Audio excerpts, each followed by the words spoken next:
بسم اللہ الرحمن الرحیم۔ السلام علیکم۔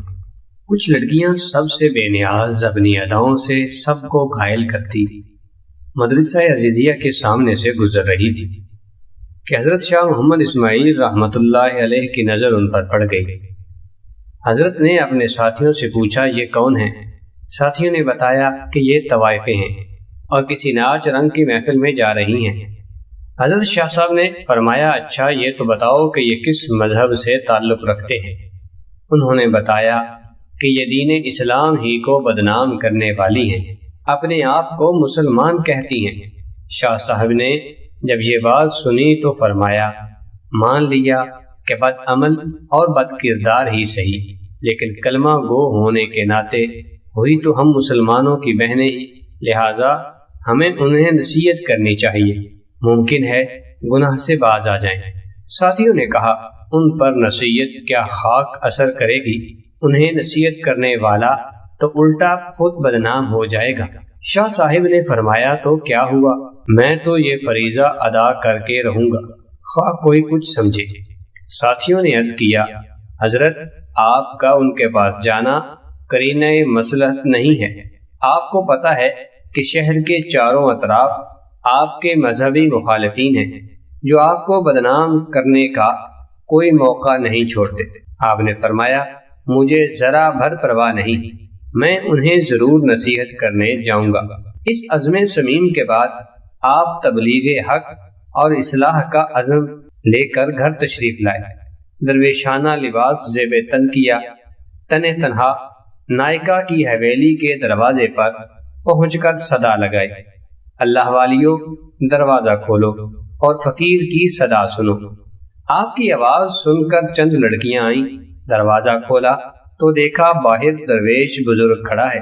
انہوں نے سمجھا کہ کوئی گداگر فقیر ہے، سو چند روپے لا کر تھما دیے، لیکن اس نے اندر جانے پر اصرار کیا اور پھر اندر چلے گئے۔ شاہ صاحب نے دیکھا کہ چاروں اطراف شمع قندیلیں روشن ہیں، طوائفیں طبلے اور ڈھولک کی تھاپ پر پھڑک رہی ہیں۔ ان کی پازیبوں اور گھنگرو کی چنکار نے عجیب سما باندھ رکھا ہے۔ جو ہی نائکا کی نگاہ اس فقیر بے نوا پر پڑی، اس پر ہیبت طاری ہو گئی۔ وہ جانتی تھی کہ اس کے سامنے فقیرانہ لباس میں گداگر نہیں بلکہ شاہ اسماعیل کھڑے ہیں، جو حضرت شاہ ولی اللہ کے پوتے اور شاہ عبد العزیز، شاہ رفیع الدین اور شاہ عبد القادر کے بھتیجے ہیں۔ نائکا تیزی سے اپنے نشست سے اٹھی اور احترام کے ساتھ ان کے سامنے جا کھڑی ہوئی۔ بڑے ادب سے عرض کیا، حضرت آپ نے ہم سیاہکاروں کے پاس آنے کی زحمت کیوں کی؟ آپ نے پیغام بھیج دیا ہوتا تو ہم آپ کی خدمت میں حاضر ہو جاتے۔ آپ نے فرمایا، بڑی بی، تم نے ساری زندگی لوگوں کو راگ و سرور سنایا ہے، آج کچھ دیر ہم فقیروں کی صدا بھی سن لو۔ جی سنائیے، ہم مکمل توجہ کے ساتھ آپ کا بیان سنیں گی۔ یہ کہہ کر اس نے تمام طوائفوں کو پازیبیں اتارنے اور طبلے ڈھولکیاں بند کر کے واز سننے کا حکم دے دیا۔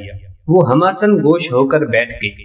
شاہ اسماعیل رحمۃ اللہ علیہ نے سورۃ التین تلاوت فرمائی۔ آپ کی تلاوت اس قدر وجد آفرین اور پرسوز تھی کہ طوائفیں بے خود ہو گئی۔ اس کے بعد آپ نے آیات مبارکہ کا دل نشین ترجمہ بیان فرمایا۔ یہ خطاب زبان کا کانوں سے خطاب نہ تھا، بلکہ دل کا دلوں سے اور روح کا روحوں سے خطاب تھا۔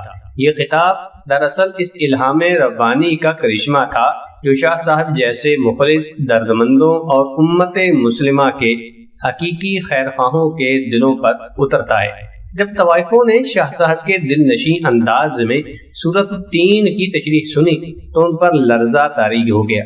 روتے روتے ان کی ہچکیاں بند گئی۔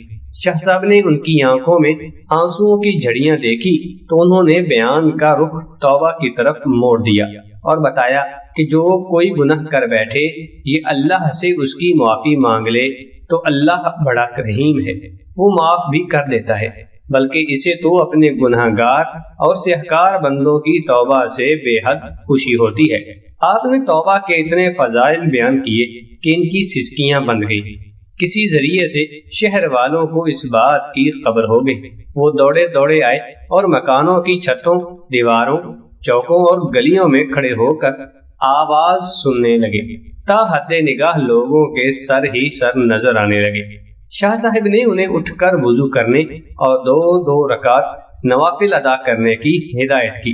راوی کہتا ہے کہ جب وہ وضو کرتی، قبلہ رخ کھڑی ہوئی اور نماز کے دوران سجدوں میں گری تو شاہ صاحب نے ایک طرف کھڑے ہو کر اللہ کے سامنے ہاتھ پھیلا دیے اور عرض کیا، اے مقلب القلوب، میں تیرے حکم کی تعمیل میں اتنا کچھ ہی کر سکتا تھا، یہ سجدوں میں پڑی ہیں، تو ان کے دلوں کو پاک کر دے، گناہوں کو معاف کر دے اور انہیں آبرو مند بنا دے، تو تیرے لیے کچھ مشکل نہیں، ورنہ تجھ پر کسی کا زور نہیں۔ میری فریاد تو یہ ہے کہ انہیں ہدایت عطا فرما، انہیں نیک بندیوں میں شامل فرما۔ ادھر شاہ صاحب کی دعا ختم ہوئی اور ادھر ان کی نماز۔ وہ اس حال میں اٹھی کہ دل پاک ہو چکے تھے۔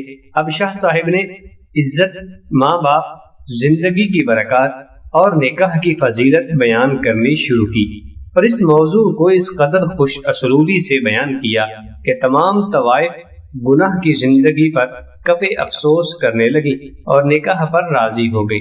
ان میں سے جوان عورتوں نے نکاح کر لیے اور ادھیڑ والیوں نے گھروں میں بیٹھ کر محنت مزدوری سے گزارا شروع کر دیا۔ کہتے ہیں کہ ان میں سے سب سے زیادہ خوبصورت موتی نامی خاتون کو جب اس کے سابقہ جاننے والوں نے شریفانہ حالت اور سادہ لباس میں مجاہدین کے گھوڑوں کے لیے ہاتھ والی چکی پر دال پیستے دیکھا تو پوچھا، وہ زندگی بہتر تھی جس میں تو ریشم و حریر کے ملبوسات میں شاندار لگتی تھی اور تجھ پر سب نچھاور ہوتے تھے، یا یہ زندگی بہتر ہے جس میں تیرے ہاتھوں پر چھالے پڑے ہوئے ہیں؟ کہنے لگی، اللہ کی قسم، مجھے گناہ کی زندگی میں کبھی اتنا لطف نہ آیا جتنا مجاہدین کے لیے چکی پر دال پیستے وقت ہاتھوں میں ابھرنے والے چھالوں میں کانٹے چبو کر پانی نکالنے سے آتا ہے۔